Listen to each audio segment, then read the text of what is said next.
Aim for zero waste. How easy is it, you ask? You throw all your recyclables into one bin and you're done. And it's that simple. Just put your cart at the curb before 6 a.m. every Wednesday to ensure pickup. Recycling is now available for single-family and multifamily residences, including apartments, mobile home parks, and RV parks. The new program includes businesses, schools, and parks too. So no matter where you are in Boulder City, you can do your part. The industry term for no-sort recycling is single stream. In its simplest terms, what used to be multiple streams of recyclables needed to be separated by the homeowner in advance of pickup. The no-sort method combines all the streams, paper, plastic, and glass, into one. All participants need to do is throw all recyclables into one container. And due to technological advances in recovering the materials, nearly all of the waste is effectively recycled. Be sure to review the No-Sort Recycling Guide brochure that came with your container to ensure proper material disposal. Recyclable guidelines are also indicated on the container lid. Boulder City, with your continued commitment to recycling and our new BC Waste-Free No-Sort Recycling Program, we are confident we can more than double the amount of recyclables kept out of our landfill. All homeowners can participate in the citywide BC Waste-Free Curbside Recycling Program. Each homeowner will be provided with a green 65-gallon wheeled recycling bin. All recycling will be collected on Wednesday every week. Place all recyclable materials in the green bin and wheel it to the curb.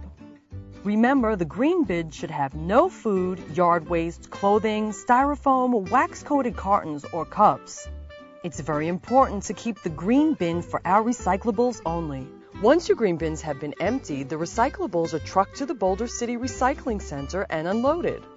It's here at the Boulder City Recycling Center where your recyclables are loaded into containers and trucked to the main recycling center in North Las Vegas. So no matter where you are in Boulder City, you can do your part. Aim for zero waste. For those residences requiring additional recycling bins, please email us at contact@bcwastefree.com or visit us online at bcwastefree.com.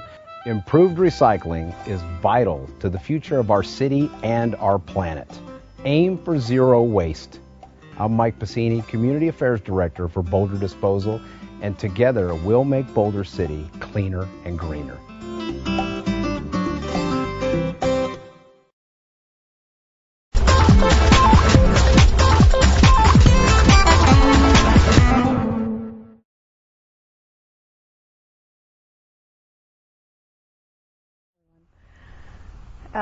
A plan of attack, like something that maybe the military would use? It's a plan that my daughter uses to plan for her basketball games. Strategic plan is how I get my wife and kids in an area that they don't want to be. It's a document that's strategically done. A strategic plan would be the implementation of a vision. A strategic plan is a guiding, fluid document that helps the city plan for its future. The goals and objectives have been identified through community input.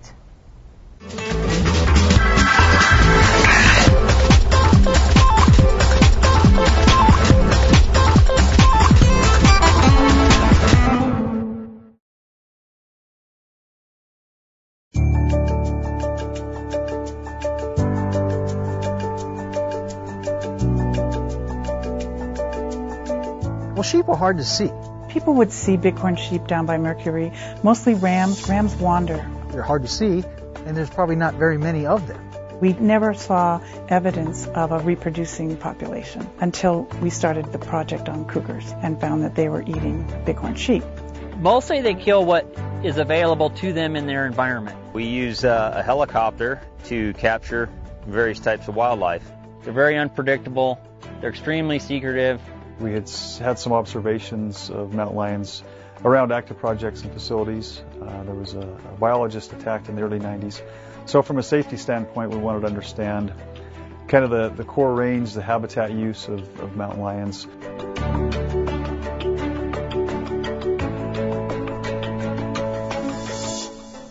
The Nevada National Security Site, formerly the Nevada Test Site, is a 1,360 square mile rugged landscape 68 miles northwest of Las Vegas, Nevada. Scientists here are collaborating to learn more about the newly documented populations of bighorn sheep and cougars. And it's not easy. We're studying bighorn sheep and cougars on the Nevada National Security Site, looking at predator-prey interactions. And the project started as a study on cougars. What happened is, as we first put collars on cougars, we found out that they were actually eating bighorn sheep. Central questions of the study are how many bighorn sheep and cougars live here, and what is the status of their populations. And health studies of captured animals are clarifying whether wildlife here are at all contaminated by radiation. For bighorn sheep, life is about risk from predation. And so in order to escape from their predators, they tend to stay in steep terrain, rocky terrain, and they particularly pick these types of areas when lambs are born. So in order for the ewes to protect the lambs, that's the best they do, is to stay up in these rocky areas. And the subspecies that lives in the desert is Nelson's bighorn sheep, and they are able to exist on these desert mountain ranges. Mostly they eat shrubs, and during the springtime they focus on annuals. They eat a lot of winter annuals, little plants that you see flowering out in the desert. Sheep tend to avoid areas that are very bushy because they don't have good visibility, so they like to see where the predators are. We need to know about their general health because there have been some disease issues in this area. There was an outbreak of pneumonia in the populations in southern Nevada, and it's been pretty serious. In understanding what the health profile here is on Department of Energy land on the Nevada National Security Site is going to help us understand the bigger picture. An important part of the bighorn story, scientists learned, are the cougars. Cougars are very solitary animals. Their densities are low on the landscape, particularly in the desert, where prey densities are low. They have large home ranges, and they're primarily nocturnal. So it's really very rare to see a cougar out while you're just out hiking, especially during the daytime. One tool we use to monitor mountain lion activity around the Nevada National Security Site is with motion-activated cameras. We've set up 20 to 30 of these cameras over the last 10 years at various sites around the NNSS. And we found, actually documented 680 images, recorded 680 images, both video clips and photographs of mountain lions, which is a staggering number of images to understand where these lions are found and the frequency of use at these different sites. And it really helped us with our trapping effort as well, know where to set the traps and where to look for the lions to get them captured. The cougar, also commonly known as puma, mountain lion, or panther, is the largest cat in North America. An average male weighs 150 pounds. Cougars are known for their strength, agility, and exceptional ability to jump. Their powerful legs enable them to leap 30 feet from a standstill or jump 15 feet straight up a cliff wall. Mainly solitary, cougars interact only to mate. Females then raise the young while males return to their solitary lifestyle. Each cougar establishes its own territory. They need a lot of room to roam. The environment that we have here is the driest ecosystem in North America with the Mojave Desert. Transitioning into the Great Basin Desert. So very dry, arid area, prey density is pretty low. So these animals are having to cover large areas to support themselves. The cougar research here began due to concerns by the Nevada National Security Site over safety for the site's employees. In 1991, a biologist here survived a rare attack by a hungry, malnourished cougar. So from a safety standpoint, we wanted to understand kind of the core range, the habitat use of mountain lions. Also get a handle on how many lions are out there, population estimate, and just learn more about their movements and potential risk to workers out there. So we started with cameras with Erin Boydston with USGS. Worked with her, set up a bunch of cameras around the site in mountain lion habitat. Trail cameras were placed at springs, which are important watering holes, and also at sites along roads and in canyons to look for evidence of cougars. Got a lot of pictures of both young adults, male, female, so we knew we had a reproducing population of mountain lions. We had somewhat of an understanding of where the lions were. They were using roads as travel corridors. They were using areas around springs. We documented 6 individual lions within a 90 square kilometer area over a 2-month period. With the data we had from the camera traps, we knew we had a reproducing population of mountain lions on the site, so we wanted to understand their movements better, and so we took it to the next level and worked with USGS, who contracted with Brian Jansen to come and capture mountain lions for us, so that we could put the radio transmitters on them and track them with radio transmitters and really understand their movements and their habitat use and their diet as well, using the radio telemetry.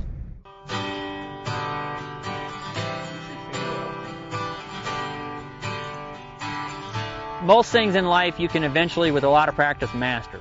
You just cannot master catching lions. Every lion seems to have a whole bunch of aces up their sleeve that they've always got the upper hand, and it's dang near luck to catch one. I'm Brian Jansen, and I'm a mountain lion and bighorn sheep biologist. So I've been camped out here for the last 18 days on the Nevada National Security Site in a region called Rainier Mesa, tracking lions, looking for fresh sign, setting traps, and just trying to find them and catch them. They're pretty difficult to even find, let alone catch. There's 2 ways I capture mountain lions. I use foot snares, and I place those on trails that I know mountain lions are going to use, either from recent sign or just my estimation. And then we also use the hounds. So on a normal day, what we would do is check our traps in the morning, and if we don't find anything in the traps, I'll go to places where I think a lion might have gone, or places that lions frequent, and park, and then we usually walk a loop about 10 miles, me and the dogs, and I'm looking for tracks at the same time the dogs are sniffing for lion scent. Sometimes I can't see the tracks because the ground is hard, but they leave scent, and the dogs will pick up the scent. I will let the dogs scent trail the lion as far as they can, and I will follow the dogs on foot. And in the course of a day, they might lose the track 4 or 5 times, and I'll have to help them find it. And we keep going. While we're doing that, the lion is sleeping in their daybed because they're nocturnal and they walk around all night. And so we're following the scent trail of what they did the previous night. And when we get to the lion's bed, the lion's not there anymore because he heard the dogs coming and they get up and move. When we hit that spot, that scent is so fresh, the dogs blow out of there fast and usually catch the lion within a quarter to half a mile. When the dogs start putting pressure on the lion will find a place to seek refuge. They'll either climb up a tree, go down in a hole, or get out on the edge of a cliff, some place that they can protect themselves from the dogs. And then I tie the dogs up because I don't want any dog to fight with the lion. And then I dart the lion and immobilize it. I protect it from falling while it's being immobilized. Once it's immobilized, I bring it to a safe location and then take whatever the project wants. The tranquilized lions are weighed. The scientists look for injuries. They take body measurements. They look for parasites and sample for evidence of disease. They examine their teeth. They draw blood and attach an ear tag. Finally, they fit the lion with a satellite GPS tracking collar. The rest of the research begins after that. They release the animal on site and begin to follow as the satellite data pours in.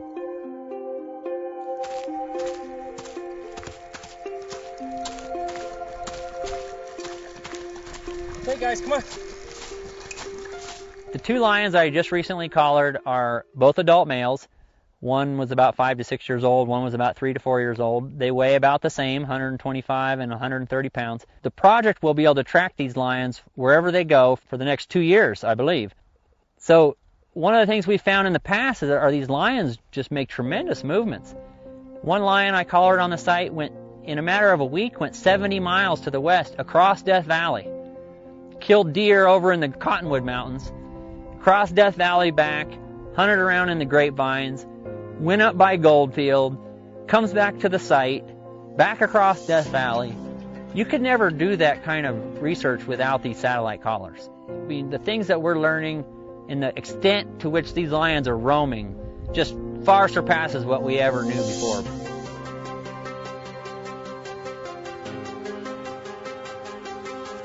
GPS collars that permit tracking are also a crucial tool for studying bighorn sheep.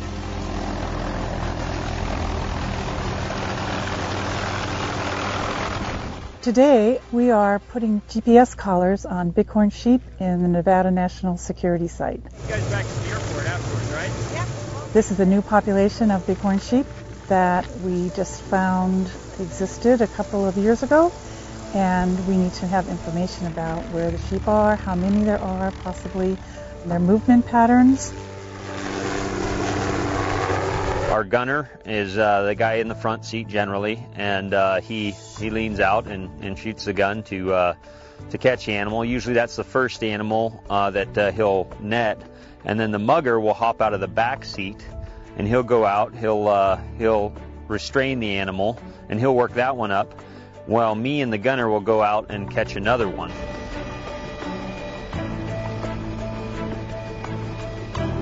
Flying a helicopter, especially a small single-engine helicopter in 30-mile-an-hour winds, can be challenging at times, especially when you're working in steep terrain and you're trying to get an animal to go to a certain spot where you can safely make a capture on it and your crew can get out and work it up where it needs to be too.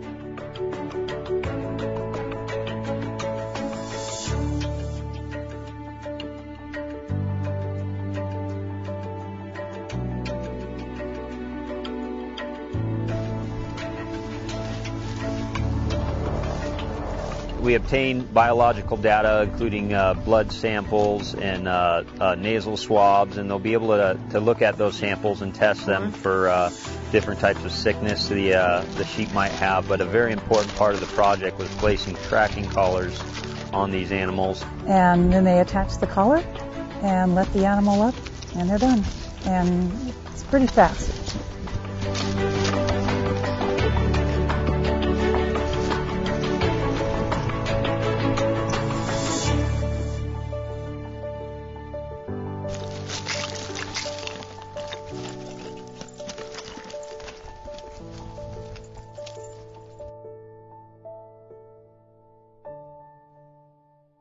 So these are the collars that we put on sheep, and we put these same collars on cougars. We have the GPS VHF unit down here, and then we have the satellite uplink. Here's the antenna for the satellite uplink. At the end of the study, this little mechanism has a charge in it, and it goes off and breaks off, and the collar falls off the animal. We then go out and retrieve the collar. That satellite GPS collar is especially indispensable if for no other reason that we're on the Nevada National Security Site. We don't have ready access to this site. And what that collar is going to do, it's going to uplink with satellites. It's going to enable us to have real-time or near real-time positional data over seasons, over years. And that's going to give us very valuable movement information. So we look at differences in habitat use throughout the day. So we know areas where sheep particularly like to forage and where they might be bedding. We're hoping to look at lamb bed sites so that the test site has an idea of important areas for the sheep population on the landscape. Sheep select for cliffs and steep, rugged areas at night, of course, when they're bedding down, which is also the time that mountain lions tend to go hunting. Predator-prey relationships, they're always important, and they change over time. What we see on the Nevada National Security Site with respect to large-body predators like mountain lions impacting potentially desert bighorn sheep, we also have to think about another big game component here, and that would be mule deer. We do have a mule deer resource on Department of Energy lands. Mule deer are the most common prey of cougars on the Nevada National Security Site.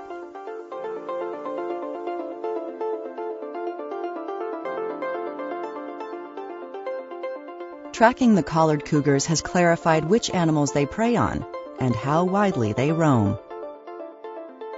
We have captured to date 9 animals. We put radio transmitters on them, and they operate with satellite, so they take locations at pre-programmed intervals. Usually it's about every 6 hours or every 4 hours, so multiple times a day. And we get coordinates for those locations that are emailed to us, and then we can pull those up in GIS and look at their movements. we can find out when they've made a kill. What happens is lions seem to never stop moving. They're really quite amazing. They're always moving around, and normally the points that are 4 hours apart, the GPS locations 4 hours apart, they might be a mile apart from each other. So the lion's moving around all night long, doing whatever it is they're doing. And when they kill something, it takes 2 to 3 days for them to eat that item, because it's a large item, it's a deer-sized animal. So all of a sudden, they go from moving a mile every 4 hours to staying in the same spot for 2 days. And what happens is those GPS points overlap each other, and we call that a cluster. It's a cluster of points. So what we do is after the lion leaves that cluster of points, we go and see what they were doing. And ordinarily, the only thing that's there is a dead animal. And so we're finding anything from gray foxes up to deer-sized animals by doing that. There's a seasonal difference as well. They prefer mule deer. That's their main prey. And what we found is that the mule deer will concentrate on the higher elevations of the site.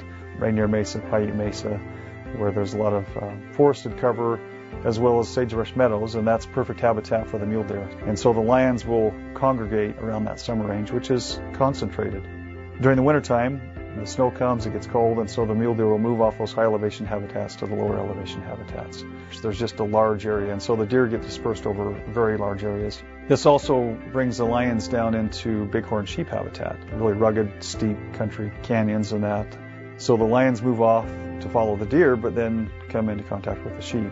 And so what we're seeing is a seasonal change in diet. They'll take primarily mule deer in the summer, fall, and then they'll shift to mainly bighorn sheep during the winter and spring.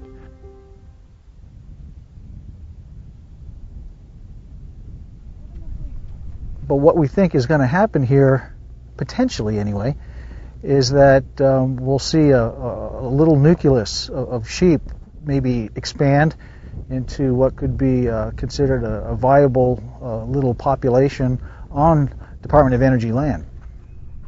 One of the other reasons that we wanted to do this study was the Department of Energy is mandated by law to document potential radiation exposure from test site activities to the off-site public.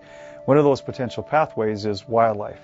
So game animals such as bighorn sheep, mountain lions, or mule deer can potentially come on site, eat some contaminated material, and then go off-site and then get shot and eaten by a hunter. That's one of the potential exposure pathways. And so we wanted to understand those movements both on-site and off-site. And we also wanted to identify what the radiological burden was of these animals. All of the sampling that has been done over the years has found really that from the residual radiation, we're not seeing really any effects. And we actually go out and study the plants and animals that are using some of those contaminated areas. All of that information is put into our annual site-wide environmental report that explains the radiation doses and stuff. And again, like I say, we're not seeing levels that are harmful to the animals or people that would be eating those animals.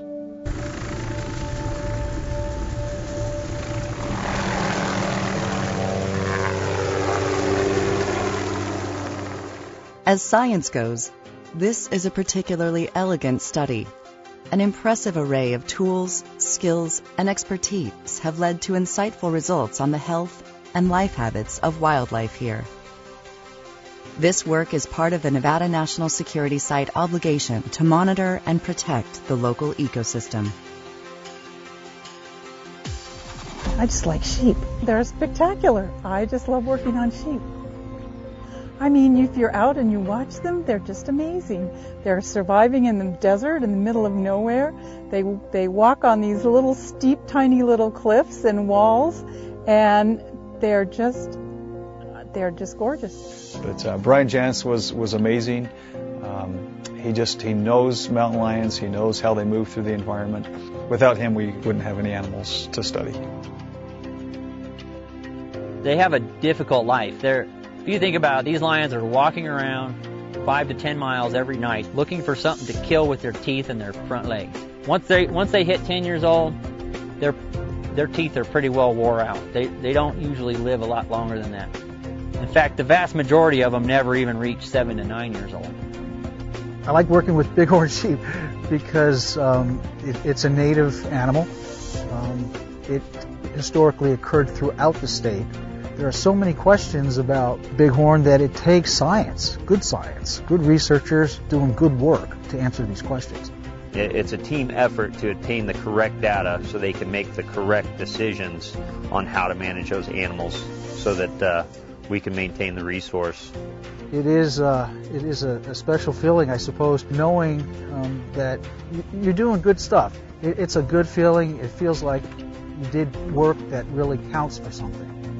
Tomorrow I'm going to pull up some of my gear, cameras, trail transmitters, some traps, and then I'm going to pick up camp and head home.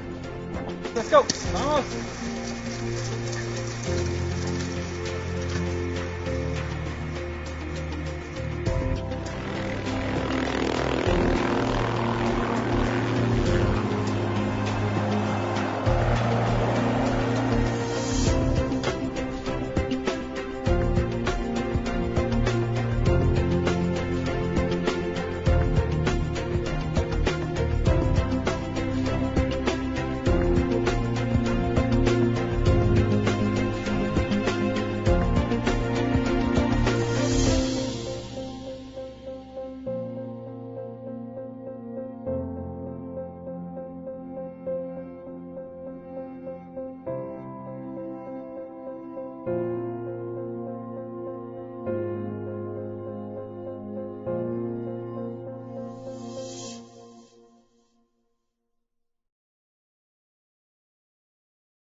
A plan of attack, like something that maybe the military would use? It's a plan that my daughter uses to plan for her basketball games. Strategic plan is how I get my wife and kids in an area that they don't want to be. It's a document that's strategically done. A strategic plan would be the implementation of a vision.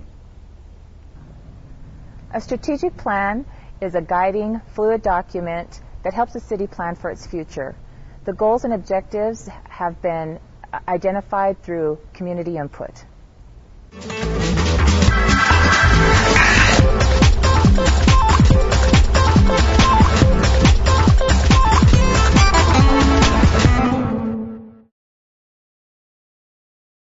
Adjusting your irrigation controller is as easy as 1, 2, 3. And mandatory watering restrictions require us all to water only on our signed watering days. Spring watering restrictions are in effect through April. While you can water up to 3 days a week, you may not need to. Landscapes can still do well with less, a lot less. To adjust your watering schedule, add up to 3 watering days, but only as needed. Make sure you aren't watering on Sundays. Don't overwater. Set your system to run 30 to 90 minutes for drip irrigation. For sprinklers, water in 4-minute cycles, 3 times a day, an hour apart. Don't be afraid to touch that dial. If you water outside of your assigned watering days or water is flowing from your property, you could receive a water waste fine.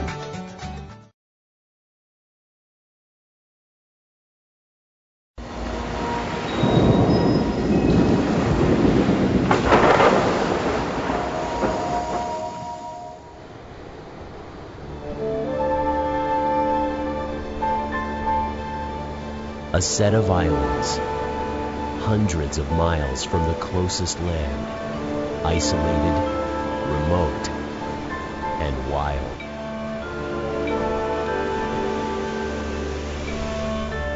Islands like these support unique ecosystems cut off from continents and intrigue naturalists as they unravel the mysteries of evolution. These islands, the Pribilof Islands of the Bering Sea, harbor an unusual tale. In the late 1800s, the Pribilofs attracted an artist and budding naturalist, but led him down a turbulent path where he was forced to confront the demands of industry. As a naturalist, he documented life on the Pribilofs, but the experience turned his attention to conservation, racing to protect an animal in danger of extinction.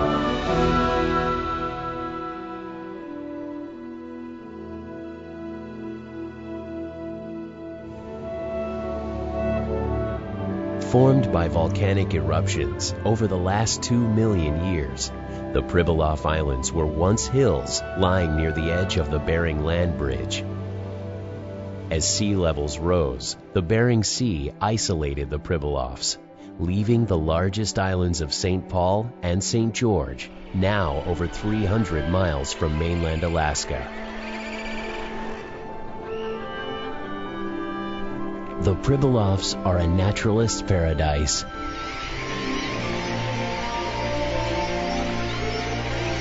Millions of migrating seabirds flock to the storm-battered cliffs, while Arctic fox, songbirds, and a host of wildflowers inhabit this treeless and windswept landscape. But the Pribilof Islands are most noteworthy as home to one of the greatest gatherings of marine mammals, the northern fur seal. For millennia, the fur seals have migrated here each summer to breed on the low-angled, rocky beaches shrouded by fog. These animals were, in fact, the reason Russian explorers came here in the first place. With 300,000 hairs per square inch, the fur seal's pelt has been sought after for centuries. In the 1700s, Pramishleniki, or Russian fur traders, swept across the Aleutian Islands, hunting the sea otter to near extinction. With the sea otters diminishing, they chased the fur seal north. Fog and unpredictable seas hid their secret destination for years. But in 1786, Gerasim Pribilov found the bounty in the Bering, the Pribilov Islands.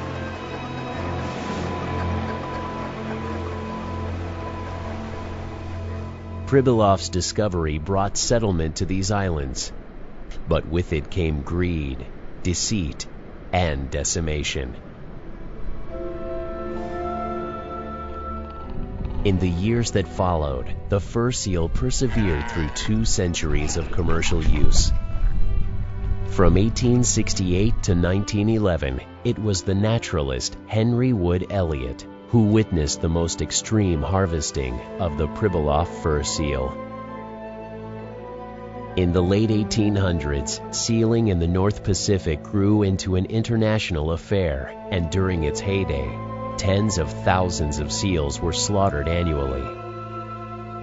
Fur seal pelts became the luxurious fur coats demanded by wealthy men and women during the late 19th and early 20th centuries. In 1867, 8 decades after the discovery of the Pribilov Islands, the United States bought the Alaskan territory from Russia. It has been speculated that this gigantic land purchase was primarily to gain access rights to harvest the fur seals, what was then Alaska's most valuable resource, and would prove to be an extremely profitable industry. In 1872, Henry Elliott, artist and naturalist from the Smithsonian Institution, arrived on the Pribilov Islands as an assistant treasury agent to the United States government. To harvest the seals, the government granted an exclusive lease to the ACC, or the Alaska Commercial Company. Charged with overseeing the seal harvest, Elliott worked to ensure that the ACC adhered to its quota. The company was allowed to take 100,000 3- and 4-year-old bachelor seals each year. As an adept watercolorist, Elliott documented the experience, providing some of the earliest known images of the Pribilov seal harvest and illustrating the fur seal's spectacular abundance. From his report, multitudes of polusicachi are filing in long strings or deploying in vast platoons. The breath which rises into the cool air from 100,000 hot throats hangs like clouds of white steam in the gray fog itself. During his work for the U.S. Treasury, Elliott was astonished to find that no one had intensely studied the northern fur seal, and as a result, there was little understanding of how to best manage the industry. So he set out to document the fur seal's life history and map its distribution. Elliott was an accomplished field artist, but this would be his first biological endeavor. He remarked, "At the time of the acquisition of Alaska, even the Smithsonian Institution did not possess a perfect skin and skeleton of the northern fur seal. Strange to say, this animal is so vaguely known, even to scientific men, that it was without representation in any of the best zoological collections of the world." The limited work for him to build on came from only a handful of scientists, one of whom was Georg Steller, who named the fur seal Ursus marinus, the sea bear. When Elliott first arrived in April of 1872, the beaches were empty. He learned that the northern fur seal winters at sea, as far away as Southern California, Japan, and the open Pacific Ocean. In May, he watched the 400 to 500-pound males arrive through the fog, and he agreed with Steller. The fur seal was no ordinary seal. Unlike other seals, and like bears, Elliott recorded that the fur seal has a visible ear, which places fur seals with sea lions in the family of eared seals, Otaridae. Though it spends the majority of its life at sea, The strong upper body also allows the fur seal to be at home on land. The limbs walk forward together. The pelvis moves in the same manner, but is smaller, adapted for marine life. Elliott described the foreflippers as dark, bluish-black hands, stretched out with the same bones as a human, fingernails embedded in the middle. Witnessing this species' extraordinary agility on land, Elliott recorded the northern fur seal to have the most remarkable and highly organized social structure of all seals. Male fur seals grow massive canines and are extremely aggressive and territorial. Elliott found this behavior absolutely fascinating. I saw him there, covered with scars and frightfully gashed. Raw, festering and bloody, one eye gouged out, but lording it bravely over his harem. When land and water are weighted and account together, there is no other animal known to man classed superior from a purely physical point of view. There are few creatures that can be said to exhibit a higher order of instinct, approaching even our intelligence. Subjective comments such as these brought this new scientist much criticism. While truth poured straight from his paintbrush, it often strayed from his pen, diverted by his strong convictions. Because of this and his lack of formal training, Elliott's methods and conclusions were often questioned by the scientific community. During Elliott's first tenure on the Pribilof Islands, he created detailed distribution maps and completed the first official population estimate for the total number of fur seals. Walking all 42 miles of coast on St. Paul, he discovered more than 16 miles were fur seal rookeries or hauling grounds. The rookeries, he found, were strategically located on well-drained, gently sloped beaches. From his observations, he calculated that each individual fur seal, on average, required only a 2 feet by 1 foot area, and used the law of uniform distribution to determine his estimates. Having mapped all suitable coastline habitat, Elliott concluded there were more than 4.5 million fur seals on the Pribilof Islands. In October of 1873, after a year and a half on the Pribilofs, Elliott returned home to Cleveland with his Russian Aleut wife, Alexandra Melovidov, and their infant daughter, Grace. At the time, Elliott was content with the sealing operation of the Alaska Commercial Company and saw no possible threat to the parades of seals. Over the next several years, Elliott would make subsequent trips to the Pribilofs, continuing to study the fur seal's natural history.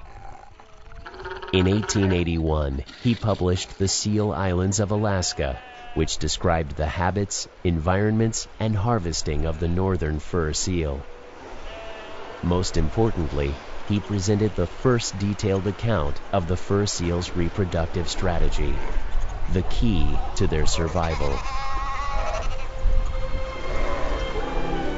Early in the summer, pregnant females arrive at the Pribilof Islands, coming on land for the first time in 8 months. This female bulges with the pup that will be born within a day or two, or even hours. Elliott learned that females usually return to their birthplace. However, getting there may not be so easy. Males have sought out territorial rights on the water's edge, jockeying for position to be the first to intercept the arriving female. They herd her aggressively as she heads for the female group. Fighting males are often distracted, giving others an opportunity to steal her. The biggest and strongest males defend the best territories, and females usually settle in large groups.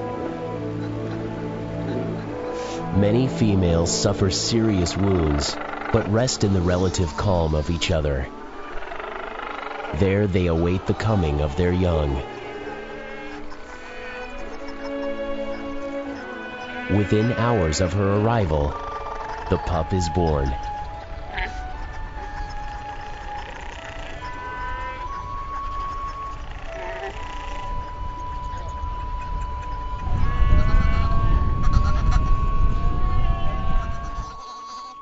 Elliot watched immediate bonds form between mother and pup. She quickly learns the pup's distinctive call and scent. This proves crucial when later the mother must find her pup amidst a shoreline of thousands.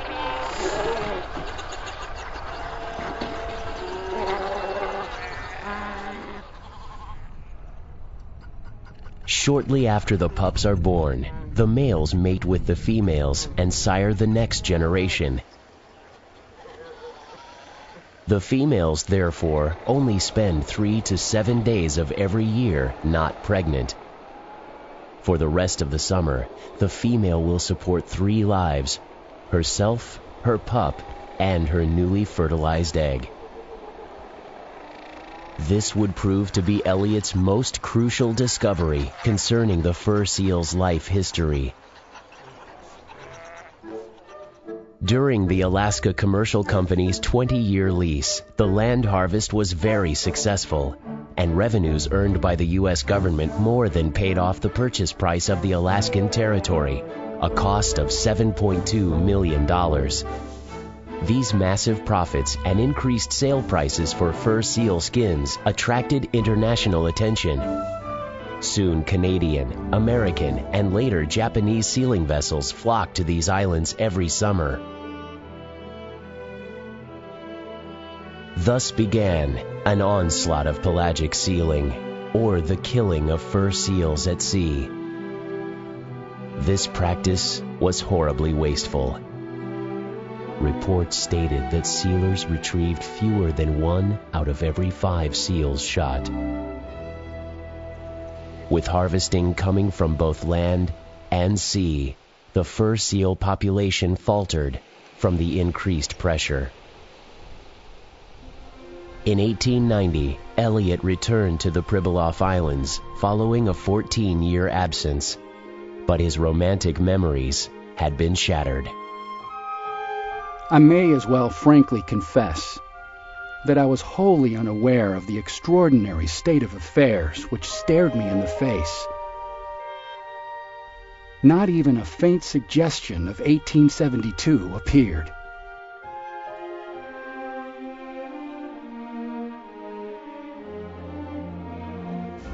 Elliot reacted to the land harvest, stating that the excessive driving exhausted and overheated the bachelor seals to the point they became sterile. However, he had no scientific proof. Elliot heard other reasons, learning from incumbent treasury agents that the fur seal population had been declining for some years. The ACC had struggled to reach its annual quota and tapped into previously untouched rookeries. Reports surfaced of smaller skins leaving the islands, potentially indicating that younger fur seals were harvested.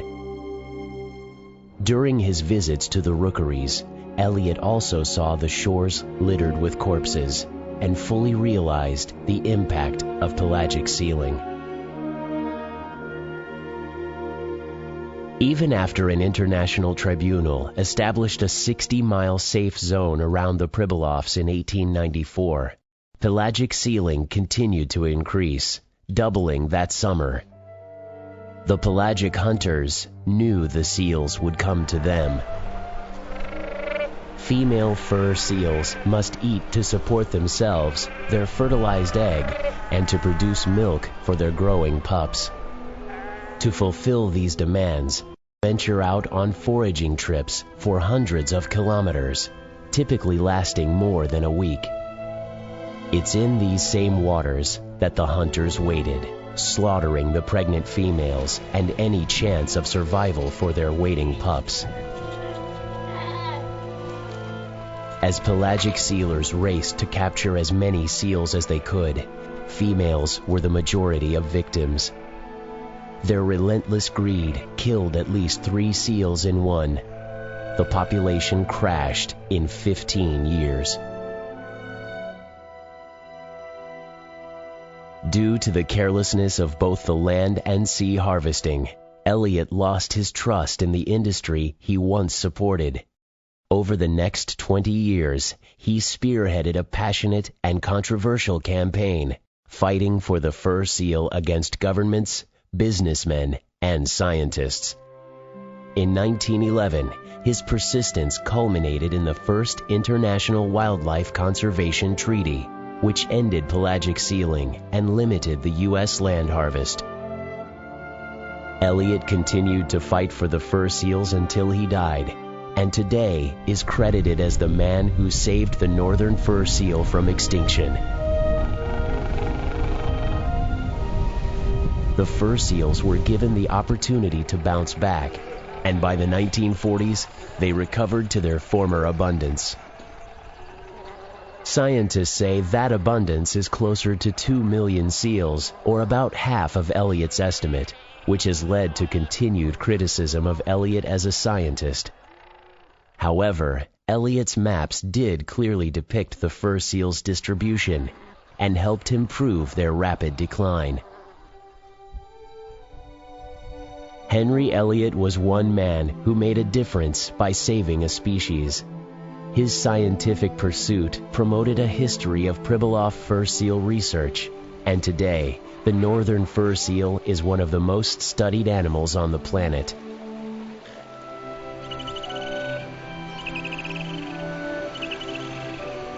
But Elliott's legacy is in jeopardy. Although more than 2 million fur seals again covered the Pribilof shores, by 1988, a fraction remained. The population continues to drop, declining by 6% per year since 1998. Since Elliott's day, some rookeries have disappeared altogether. Unlike the other historical declines, this one cannot be blamed directly on commercial sealing. These seals have not been harvested for fur since 1984. The problem appears to be that fewer and fewer young animals return to the Pribilofs each year. They are not surviving the winter migrations to and from the North Pacific. Well, as early as the 1960s, maybe a few years earlier than that, seals were returning to the Pribilof Islands to their breeding colonies with stuff they found in the ocean, entangled around their necks, around their bodies.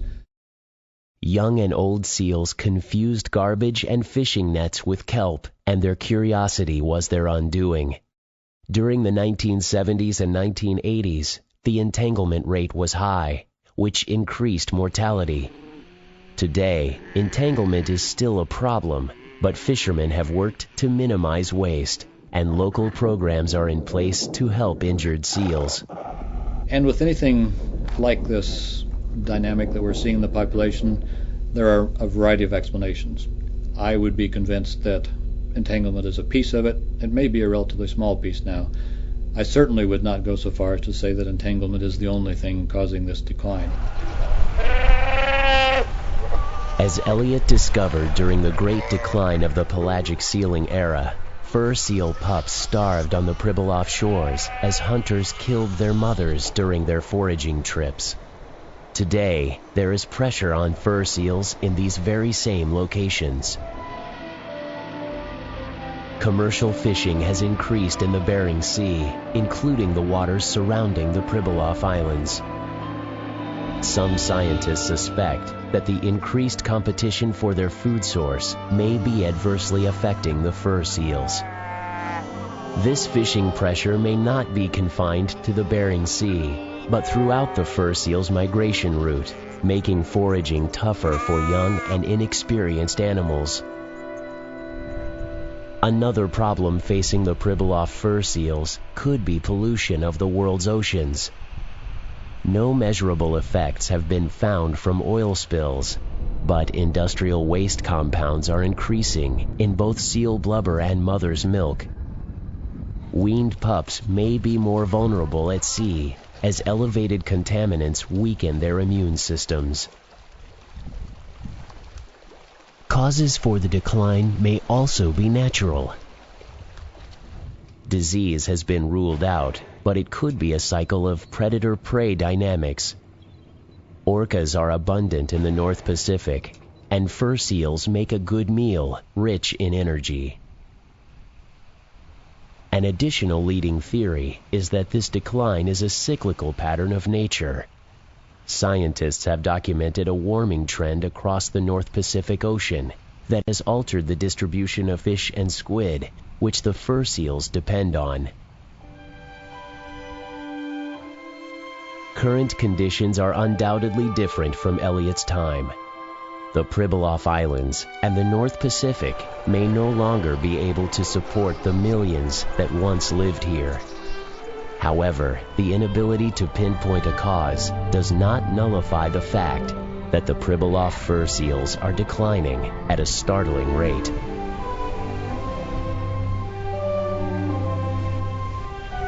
During Elliott's campaign for the fur seal, he once wrote, "There is a universal, a hearty wish, not only at home but abroad, that these Alaskan fur seal rookeries be preserved. The great equilibrium which nature holds in life upon Earth must be sustained at St. Paul as well as elsewhere." Somehow, Henry Wood Elliott's legacy of saving the northern fur seal needs to be maintained. For if he were to return today, he would look for the great herds that once covered the Seal Islands, but now see only grass and rock.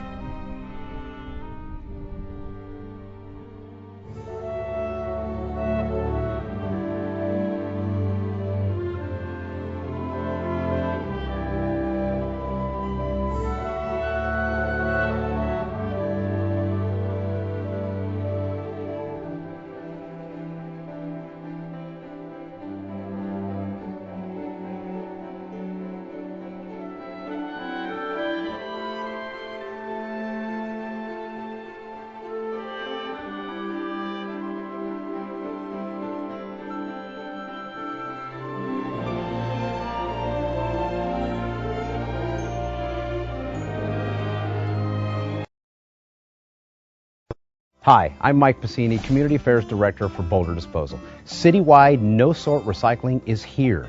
Boulder City now has expanded a citywide comprehensive no-sort recycling program. It is so simple to use and proven to increase recycling results virtually overnight.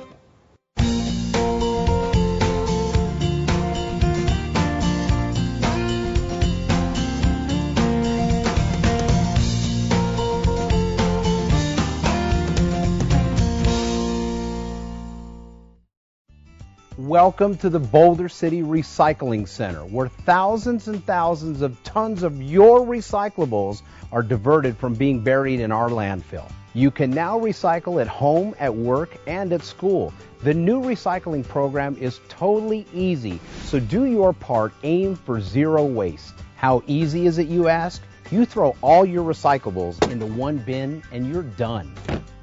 And it's that simple. Just put your cart at the curb before 6 a.m. every Wednesday to ensure pickup. Recycling is now available for single-family and multifamily residences. So no matter where you are in Boulder City, you can do your part. The industry term for no-sort recycling is single stream. In its simplest terms, what used to be multiple streams of recyclables needed to be separated by the homeowner in advance of pickup. The no-sort method combines all the streams, paper, plastic, and glass, into one. All participants need to do is throw all recyclables into one container. And due to technological advances in recovering the materials, nearly all of the waste is effectively recycled. Be sure to review the No-Sort Recycling Guide brochure that came with your container to ensure proper material disposal. Recyclable guidelines are also indicated on the container lid. Boulder City, with your continued commitment to recycling and our new BC Waste-Free No-Sort Recycling program, we are confident we can more than double the amount of recyclables kept out of our landfill. All homeowners can participate in the citywide BC Waste-Free Curbside Recycling Program. Each homeowner will be provided with a green 65-gallon wheeled recycling bin. All recycling will be collected on Wednesday every week. Place all recyclable materials in the green bin and wheel it to the curb. Remember, the green bin should have no food, yard waste, clothing, styrofoam, wax-coated cartons, or cups. It's very important to keep the green bin for our recyclables only. Once your green bins have been emptied, the recyclables are trucked to the Boulder City Recycling Center and unloaded. It's here at the Boulder City Recycling Center where your recyclables are loaded into containers and trucked to the main recycling center in North Las Vegas. So no matter where you are in Boulder City, you can do your part. Aim for zero waste. For those residences requiring additional recycling bins, please email us at contact@bcwastefree.com or visit us online at bcwastefree.com. Improved recycling is vital to the future of our city and our planet. Aim for zero waste. I'm Mike Pacini, Community Affairs Director for Boulder Disposal, and together we'll make Boulder City cleaner and greener.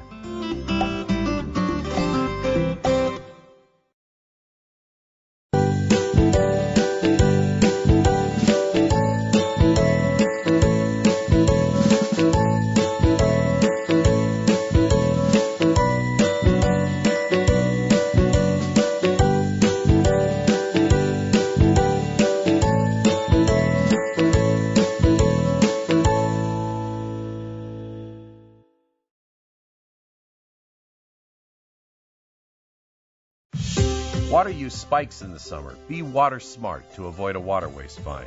Protect your home from major water damage with new technology that alerts you when a water leak happens. And learn how SNWA treats and delivers the highest quality drinking water. See all the ways to save here on Waterways.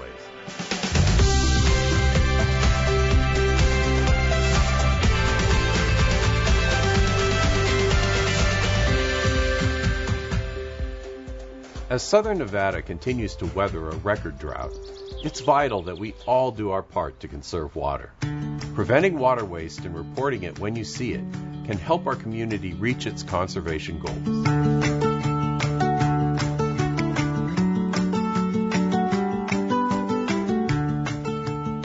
On average, Valley residents use about 60% of their water outside in a typical month. That number could be even higher in the scorching summer months. Landscape watering can lead to water waste with overwatering or irrigation issues. Reducing outdoor water use is critical to conserving water and extending our limited water supply. While watering restrictions and ordinances vary by member agencies, water waste is broadly defined as water that flows or sprays off your property. Common violations that may result in a water waste fine include watering outside of assigned watering days and violating time of day restrictions. Landscape watering is prohibited between 11 a.m. and 7 p.m. from May 1st to August 31st. Watering on Sunday is never permitted. Since time of day restrictions prohibit watering from 11 to 7 from May through August, when does the SNWA recommend watering for maximum results and water efficiency? The best time to water your landscape is early morning, at sunrise or just before sunrise. During that period of time, the temperatures are a lot cooler, the sun has not come out, and so you're going to lose a lot less water through evaporation. So watering from 11 a.m. to 7 p.m. is prohibited. Because it is the hottest part of the day, you're going to lose so much water from evaporation. Most water waste is caused by inefficient or improper landscape irrigation, and often customers are unaware they're wasting water until it's reported or they receive a warning from their water provider. Runoff and overspray are common water waste issues, especially with sprinklers. It might be tempting to water longer in the summer, but this can cause water to spray or flow off your property, and that's considered water waste. One way to eliminate runoff and overspray is to remove problem lawn areas. Consider replacing grass on sloped, narrow, or curved areas with water-smart plants watered by efficient drip irrigation systems. Doing so will save water and enhance your curb appeal. Here are more tips to guard against water waste. Water only on your assigned watering days. If you don't know your days, visit snwa.com. Check your irrigation system weekly and repair or replace broken sprinklers and drip heads. Adjust misaligned sprinkler heads. Look for leaks. they'll show up as wet spots in your landscape. If water is bubbling to the surface, you may need to consult a professional. Use the cycle and soak method when watering grass.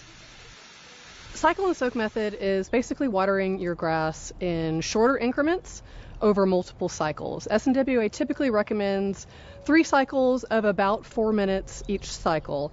What it allows is it allows the water to get down into the root system for the soil to absorb the water so that your grass can actually utilize the water before being lost to evaporation or runoff. So what about watering with drip?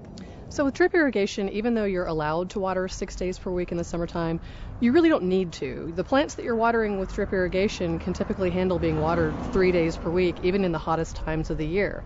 So watering more than your plants need is just really a wasteful use of water. If you see water waste, report it immediately to your water provider. Changing customers' practices, not penalizing them, is the ultimate goal, and no one is exempt from a water waste investigation. Municipal agencies investigate water waste at homes, apartments, businesses, civic buildings, and even schools operating out of compliance from local ordinances. Water waste fees for SNWA member agencies start at $40 to $80 for most residential customers and double each month if the water waste continues. Properties with larger meters pay significantly more for wasting water. These charges appear on your water bill. Be on the lookout for water waste and help our community conserve water by reporting it if you see it. For specific information on water waste enforcement or ordinances in your community, visit snwa.com or contact your water provider directly.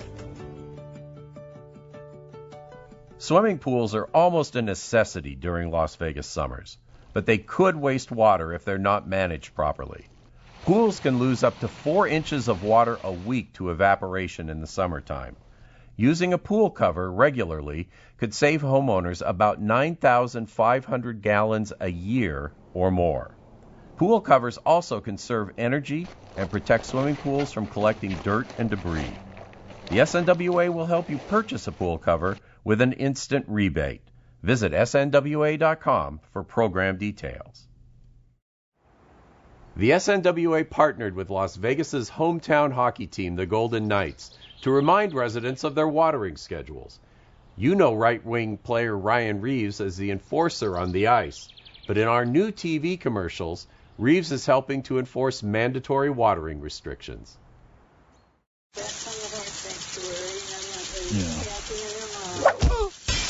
Reality check! Vegas is enforcing water waste big time. No watering on Sundays, or between 11 a.m. and 7 p.m.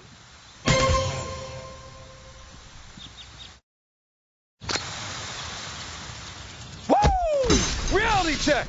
There are big fines if you don't change your watering clock. Good to know. Just a friendly reminder. Ryan Reeves style. Outdoor watering increases in the summertime, but we're in a record drought, and managing your watering schedule is key to helping our community conserve its most important natural resource. After all, watering restrictions are mandatory and could save billions of gallons of water if everyone complied.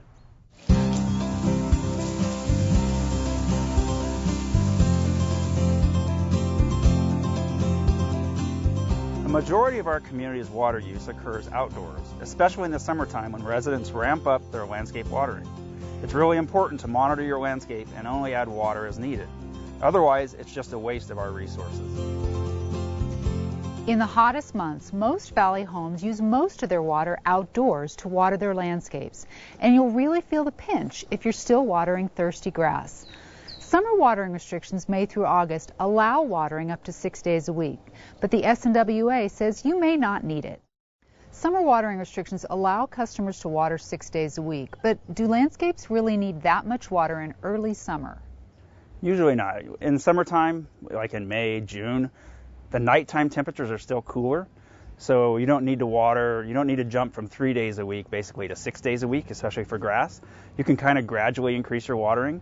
So we always suggest go from 3 days to 4 days, kind of monitor how your landscape is doing, and you kind of gradually do that as we work our way into the hotter months in the summertime. Drip irrigation, obviously, you don't need to increase to 6 days throughout the year, actually. In the summertime, you can get by with watering 3 or 4 days a week, especially for trees. Bushes, you can get by with for, same thing, 3, 4, maybe 5 days, but you don't need to go to 6 days. So the biggest thing is You just got to monitor your landscape and see how the plants are doing and how they're responding to what you're watering. But the biggest issue we always have with residential people is they jump up to like the 6 days, whatever our maximum watering is, and we don't need to do that. You kind of gradually work your way up through the summer. As you balance smart water use with your landscape survival in the heat, these tips can further help manage your water bill. First, set your sprinklers to cycle and soak. Several short cycles help avoid runoff.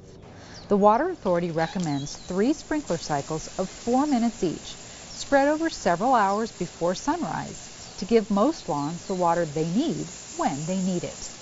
Turf areas that are shaded or protected may need less water. To help grass retain moisture in the heat, adjust your mower to cut grass higher in summer months.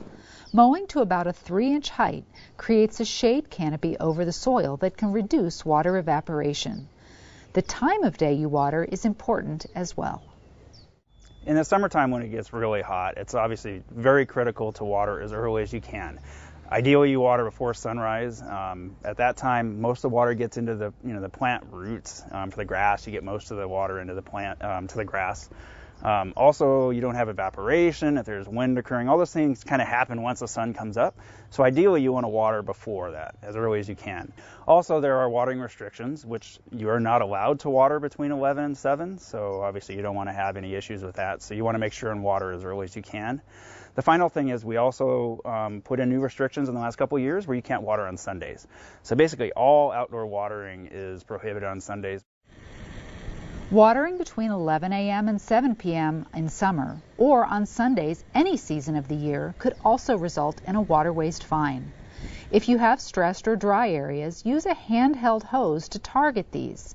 It's much more efficient than running your entire system longer, and it's permitted under watering restrictions. Next, turn your focus to your drip system, which most likely waters your trees and plants. The trick to watering smart with drip is a longer cycle, less frequently. Drip systems vary from home to home, but the SNWA recommends 1 drip cycle, 30 to 90 minutes long, 3 days a week in summer.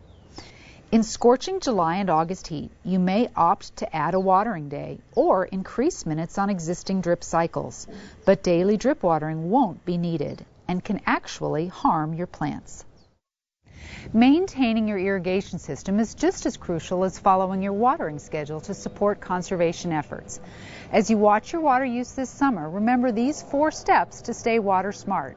Inspect, connect, direct, and select. First, inspect your hard-working irrigation system. Since sprinkler malfunctions are a common source of water waste, check your sprinklers weekly in the summer. Briefly turn on each watering station and look for broken or misaligned heads. Check drip systems as well, looking for broken or clogged emitters and cracked or broken tubing. Exposed drip tubing is especially vulnerable in the harsh summer sun, so bury lines or cover them with mulch. Next, examine points where sprinkler heads connect to pipes and hoses and ensure you have no leaks. If water is pooling in your landscape or you have suspiciously mushy or wet areas, you could have an underground leak in your irrigation system. According to the Environmental Protection Agency, a leak as small as a ballpoint pen can waste about 6,300 gallons of water per month. Last, select an irrigation controller with smarter technology. Today's smart controllers take the guesswork out of scheduling.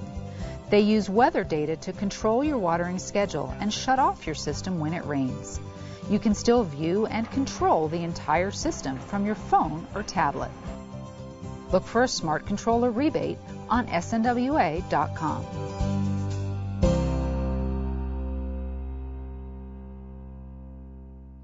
After months of negotiations and an extension by the federal government, Nevada, Arizona, and California have signed the Drought Contingency Plan. Under the plan, the 3 states will make a series of voluntary water contributions to keep water in Lake Mead. The contributions are designed to slow Lake Mead's decline and reduce the potential of the lake dropping to critical operating elevations. The plan will allow the lower basin states to recover some of their voluntary contributions as Lake Mead's elevation recovers. Continued conservation is critical to maintaining our current and future water resources. Leaks, seen and unseen, can happen quickly and waste a lot of water. You may not even know you have a leak until you open your water bill and get stung by the cost. Now you can stop leaks almost instantly and protect your home from potential water damage and conserve water at the same time.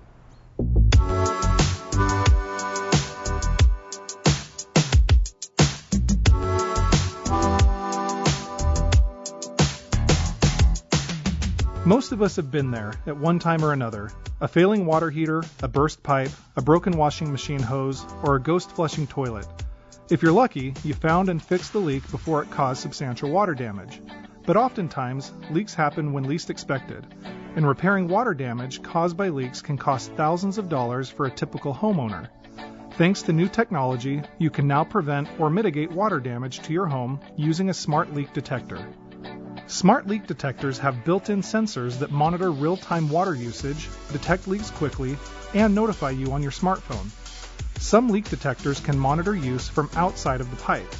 These are the most affordable and easiest to install, but they lack some of the capabilities of products integrated into your plumbing system.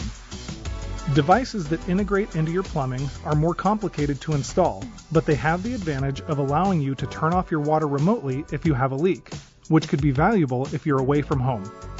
Whichever device you choose, all smart leak detectors connect to your home's Wi-Fi. The data and alerts are sent directly to your smartphone, letting you know of a leak event no matter where you are. Doug, leak detectors vary in functions and capabilities, but the common feature is they alert you to a potential leak immediately. How beneficial is this technology? Oh, it's extremely beneficial. I think, obviously people may know if they have a very large leak, they may get a large bill. But in many cases, they may not be aware at all that they've got a leak going on. And in some cases, it can add up to thousands and thousands of gallons over the course of a year, and that really matters. To give you an example, Jason, I put one of these devices on my own home, and I monitor my water use very closely. I discovered a leak that was about 19 gallons per day, which is literally just drops almost. And that was 7,000 gallons per year. So these devices and their sensitivity can sometimes pick up leaks that simply looking at the meter face or reading your bill would not ordinarily notice. Not every home has a leak, but the Water Research Foundation estimates that nationally, 12% of all water delivered to homes is lost to leaks. In the Las Vegas Valley, that could be as much as 9 billion gallons. According to insurance statistics, the average claim for a home leak is $6,000. The SNWA wants to help you prevent or mitigate water damage to your home and now offers a rebate for smart leak detectors.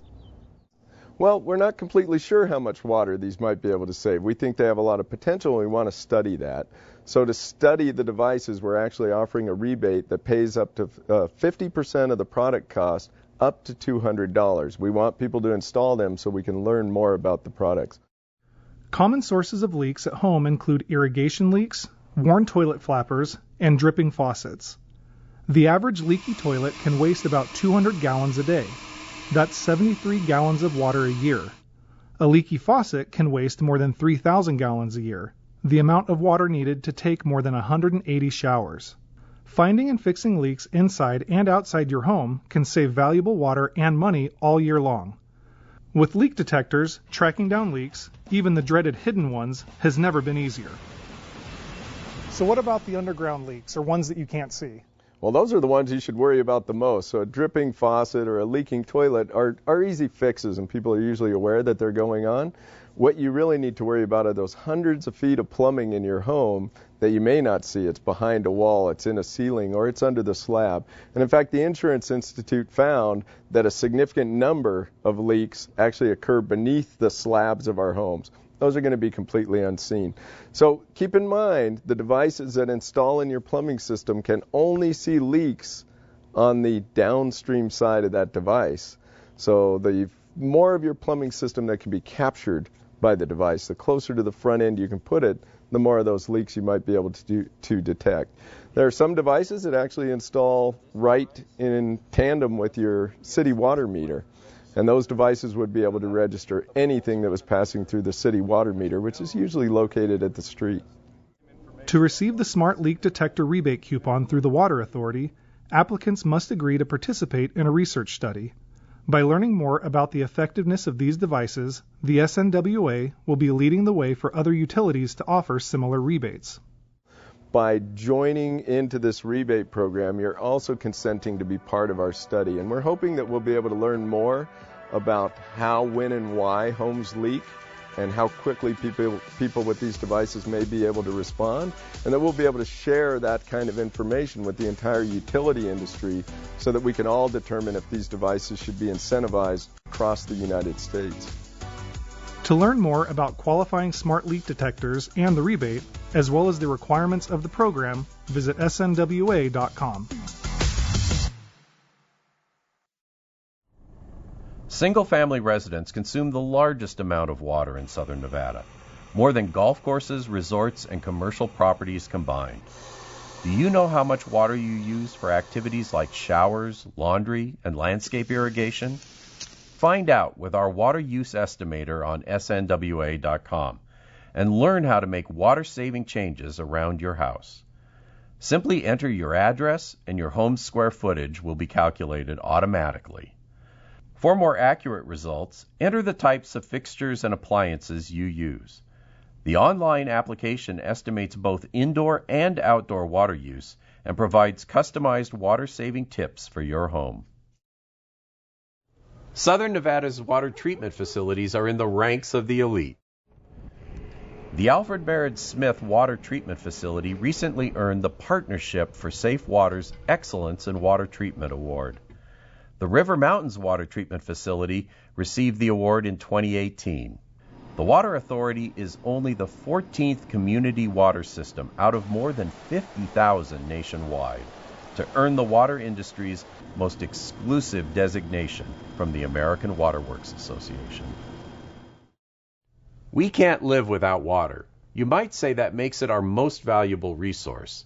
And that's also why Southern Nevada Water Authority works around the clock to ensure your water's quality, reliability, and security. We want you to know the facts about the resource you depend on, so you can drink your water with confidence.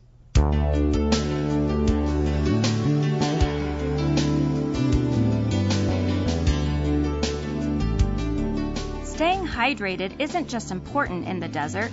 Nationwide, Americans quench their thirst with more than 1 billion glasses of tap water daily. Ensuring high-quality drinking water requires SNWA to coordinate with state and federal agencies and maintain compliance with the U.S. Environmental Protection Agency's Safe Drinking Water Act. The Act sets strict drinking water standards for 300 million Americans served by community water systems. Here at home, Southern Nevada's tap water meets or surpasses all state and federal drinking water standards. It's easy to get the facts about your water. Simply check your water provider's annual water quality report. The EPA requires water agencies to provide this report to customers every year.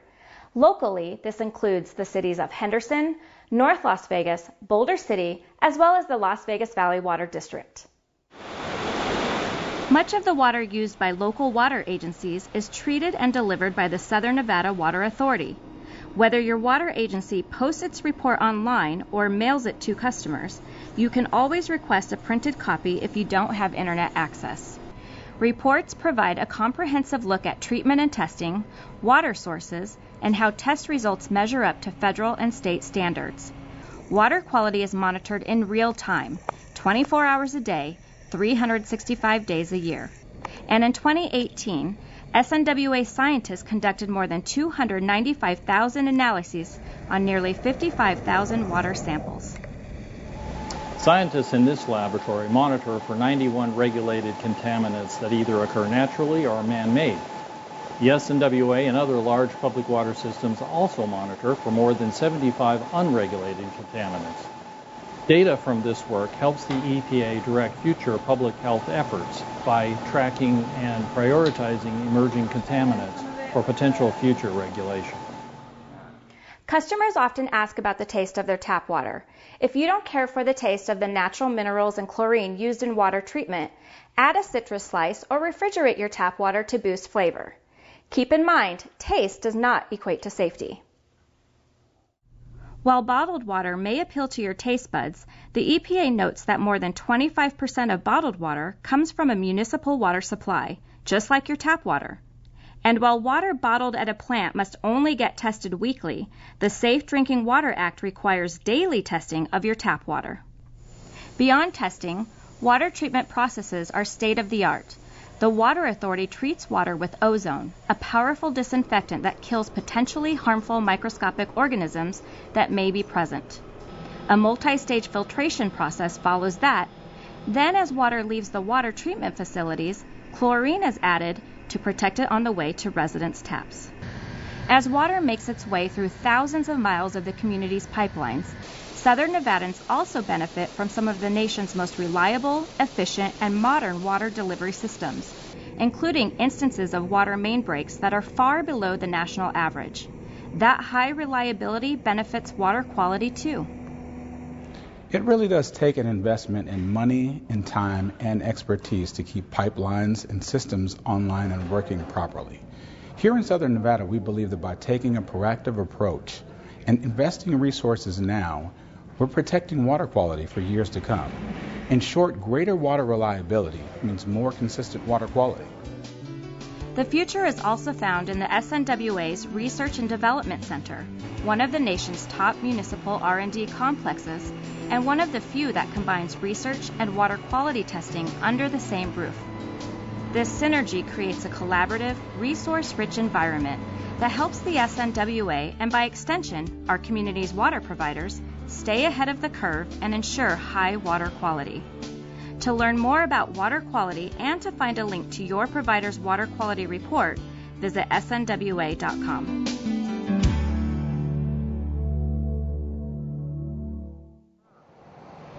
Keeping a clean car is a challenge in Las Vegas, especially since we've had more rain than usual.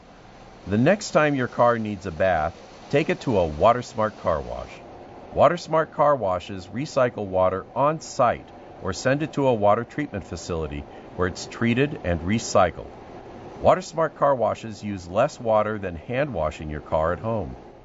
And the SNWA offers coupons to participating car washes. Visit snwa.com to print a coupon good for $2 or more. There are more ways to save, so join us next time here on Waterways. If you'd like to share your conservation efforts at home, contact us at Waterways, 1001 South Valley View Boulevard, Las Vegas, Nevada, 89153. Or send us an email through our website at snwa.com. We may feature your story. For more how-to videos and tips to conserve and care for our water, contact us on social media. Thank you for watching. We'll see you again next time, right here on Waterways.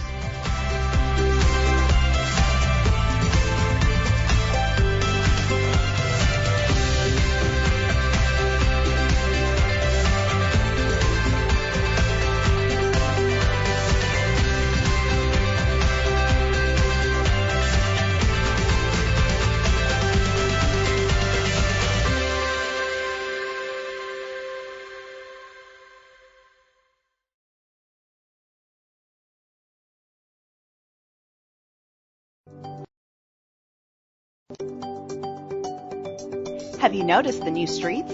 You know the ones I'm talking about. The ones with new bike lanes that benefit pedestrians, cyclists, and motorists. In an effort to promote the use of our valley's great transportation options and make our community a great place to live, all of the jurisdictions, in partnership with the Regional Transportation Commission of Southern Nevada, are enhancing our roadways with complete streets as part of the Southern Nevada Strong Initiative. Complete streets are roadways designed for pedestrians, and cyclists. Like this area at First and Clark. Or right here at Highview and Valley Verde. Or this rapid flashing beacon right here on Alexander Road and Arcata Way. Or right here at Georgia Avenue and Adams Boulevard. Or right here at Pioneer Boulevard and Grapevine Road.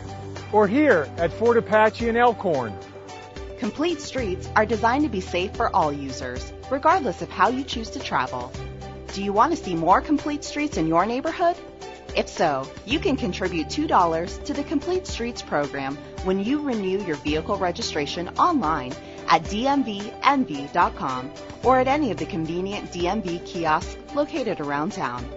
Just in the past year, the DMV collected $130,000 that will be used to install new bike lanes, school zone flashers, and pedestrian signals. This means a better roadway for cyclists and for children walking to school. This means a better road. For you. For you. For you. For you. For you. For you. For more information on complete streets, visit our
Good evening, everybody. Welcome to City Council. We're going to start out with our invocation and Pledge of Allegiance. And tonight for our invocation, we have Pastor Jason Keem from Calvary Chapel to give that for us. Thank you. If you could all stand, please. Mr. Mayor, thank you. City Council, city leaders, thank you. It's an awesome privilege to be here and do for you in person what we're happy to do for you in other settings all the time. So this isn't the only time that we pray for you guys. So I would ask for you and everybody to join me now. Father in heaven, we thank you for tonight, and we thank you for the opportunity that we have been blessed with to gather and discuss, think about, consider this great city. You have blessed us, Lord, uniquely to live in this great little town, and we're thankful. God, we're glad for the city leaders that you have placed in these positions to steward over this city, its resources, and the people who make up the community. God, we ask that you would give wisdom to these leaders. We pray, Lord, that you would give them a sense of cooperation always and unity. God, that you would unite them together among those things that are best for the people of this city. Lord, we pray that you would protect this meeting and that you would cause it to be peaceful and civil, and that we would treat one another always with respect. Lord, we're thankful for your love for us. We say this in Jesus' name. Amen. Amen. I pledge allegiance to the flag of the United States of America and to the republic for which it stands, one nation under God, indivisible, with liberty and justice for all.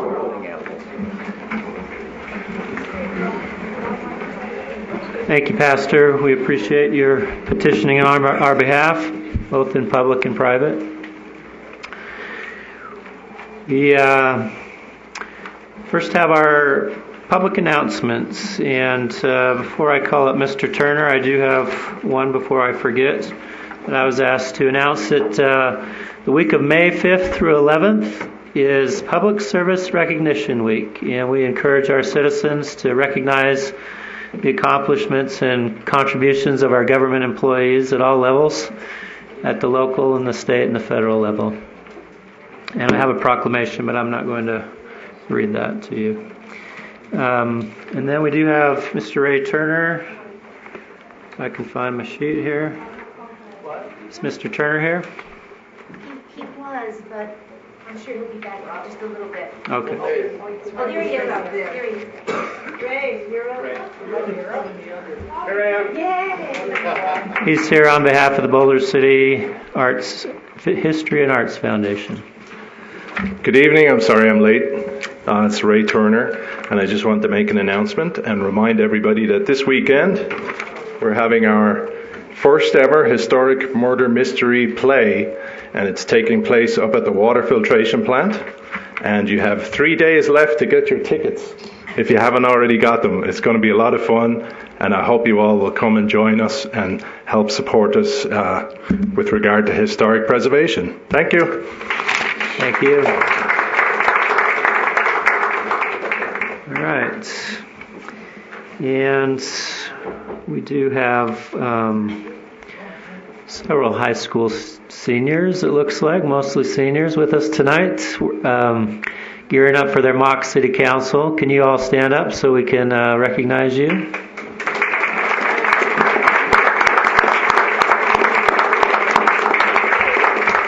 You're on TV, so get used to it. You're going to be in the spotlight. Future leaders. All right. I don't think I saw any fourth graders, but if there are any, could you raise your hands? Oh, we have one. All right. Can you stand up? Oh, yeah, a big fourth grader. Very good. I'll join you in that. Okay. All right. We're on to approval of our regular agenda. Madam City Clerk. Oh, yes, public comment first. So we have public comment devoted to agenda items only. And are there any wishing to speak in initial public comment? So I'm guessing we have several on item number, you can probably tell me what it is, the 14, the Utilities Commission. So you can either speak now on that item, or I'll give you the opportunity during our discussion in number 14. You don't get to do it twice, but you can pick either or. All right, come on up. Please state your name for the record. Thank you. Linda Barnett. I'd like to speak on agenda item 14. Based on what has been published by the city, and I'm sure Boulder City businesses and residents, especially those on fixed incomes, support agenda item number 14, which will repeal the present annual utility rate increase. It would be better that a new rate study be conducted to assess and reflect true costs for our utilities before any rate increase be considered. Until that is done, the upcoming rate increase is not justified. As we're all aware, Boulder City is a not-for-profit municipality. We should continue to adhere to that philosophy. It's hoped tonight that Council will unanimously support this agenda item. Thank you. Thank you. Yes, Glenn.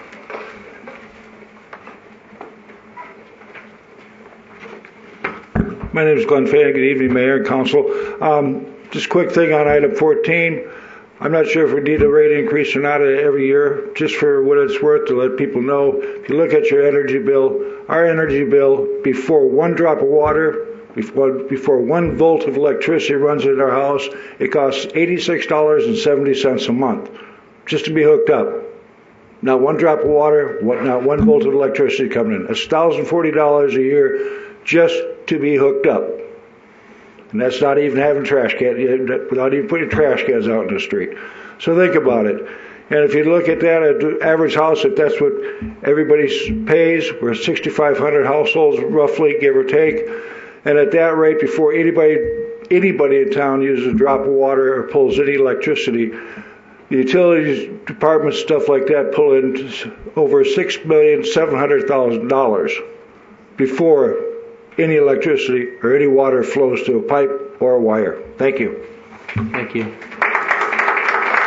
Others? Yes.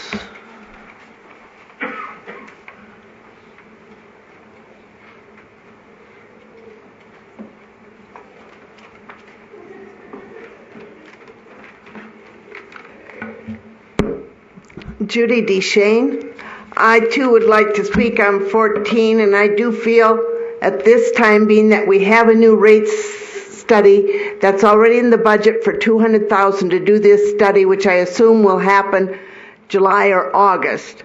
I too think we should cancel that 2.5% increase.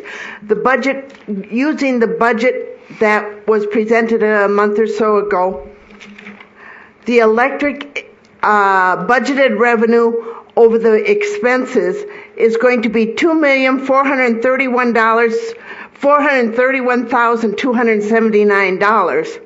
The water is the same. The budget or the revenue over expenses is going to be $1,336,110. You can tell I'm not used to big numbers like that. And the wastewater is $143. So if the sewer fees, wastewater fees stay the same, I could understand that because that's a small difference. But both the electric and potable water, that's a considerable revenue over expenses, and I agree that we should cancel it until after we get that rate study and get a chance to look at it. Thank you. Thank you. Please. Scott's not talking.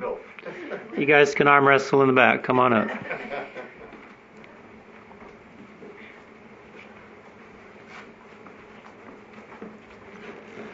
Good evening, Ainsworth Hunt. I'm here to speak on item 14 as well. For a nonprofit to have revenues in excess of expenses as extreme as what we already have, and to have an extremely regressive tax base where our fixed fees for those utilities are very high, especially relative to other areas in southern Nevada. The idea of having a built-in rate increase year after year is ridiculous. It's patently outrageous. I'm not as eloquent as the previous speakers, but I can't stay for the whole meeting. I'll be back. Thank you. Please.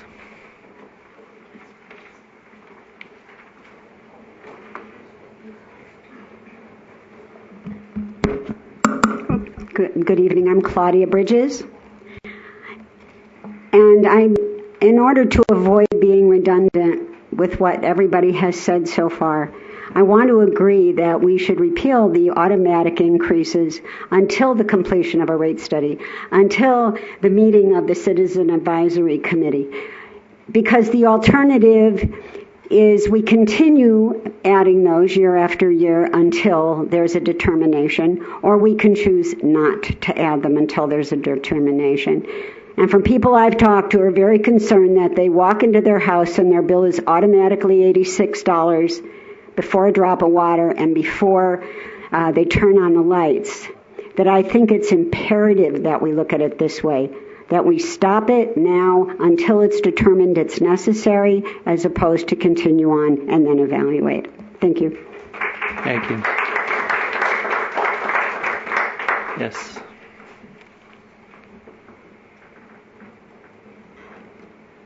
I'm Adele Sherwood.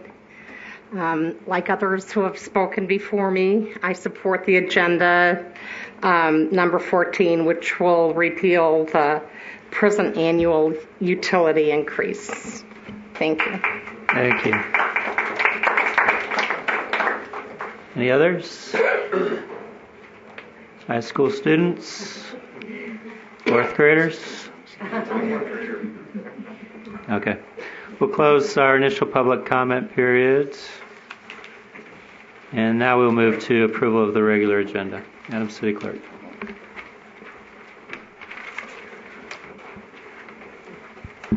No changes, I'm sorry. Thank you, Mr. City Manager. No changes. Mr. City Attorney. No changes. And Council. I'll move for approval. Second. All in favor? Aye. Any opposed? That motion carries unanimously. Next is approval of our consent agenda. Madam City Clerk. Yes, Mayor, we're asking to remove item numbers 3 and 4, please. Okay. Mr. City Manager. No further changes.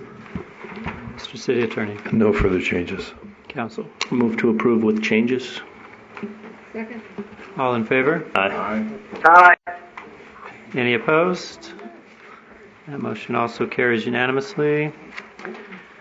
So we are on to item number 9 on our regular agenda, introduction of bill number 1848, an ordinance approving an amendment to agreement number 18-1768 between the city and the Clark County Regional Flood Control District. Have somebody introduce that. Mr. Mayor, I move to introduce bill number 1848 and waive the reading except for title. Bill number 1848, an ordinance of the City of Boulder City approving amendment number 18-1768A to agreement number 18-1768 between the City of Boulder City and the Clark County Regional Flood Control District to include the existing weather collection equipment site within the communication site lease on Red Mountain. Bill 1848 will be considered at the May 14th regular City Council meeting. Thank you. Next is item number 10, a presentation by Southern Nevada Water Authority General Manager John Ensminger. He's going to talk to us about our water supply for the next 50 years. And if you didn't catch it, he gave a great presentation at our senior center several months ago, last year, at one of our town hall meetings. It was excellent. Well, thank you, Mayor, members of the council. I appreciate the opportunity to speak with you today. Please feel free to interrupt me at any point if you have questions as I go through the presentation. So not a lot of people, probably know exactly what the Southern Nevada Water Authority is. Nobody gets a water bill from the water authority. What we are is the regional wholesale agency. So we pump the water out of Lake Mead, we clean it, and then we sell it to North Las Vegas, the Las Vegas Valley Water District, City of Henderson, and Boulder City. We're responsible for coordinating the region's conservation efforts. We're not a regulatory body, but what we do is try to get everybody to agree on what the rules for conservation should be, and then have those codified, through city codes and the county's code. Water supply planning, we're charged by state law with planning for the region's future water supply needs, and to do that we do a 50-year resource plan every single year so that we always have a 5-decade outlook on what the region's supplies look like. Water quality, we operate 2 world-class water treatment facilities out at Lake Mead to ensure the quality of our water. Infrastructure, we build a lot of really big, expensive things that nobody ever gets to see. Since 1995, we've built about $3.5 billion worth of new infrastructure and then buried it. And stewardship, we take care of the Las Vegas Wash, the Warm Springs Natural Area, the Las Vegas Springs Preserve, so we're very focused on our natural environment. So 7 out of every 10 people that live in the state of Nevada rely upon the services we provide every single day. And Las Vegas doesn't have a great reputation for water use, but that doesn't match up with the facts. If you take a look at this slide, you'll see that out of all the water available in the state of Nevada, Clark County uses less than 5%.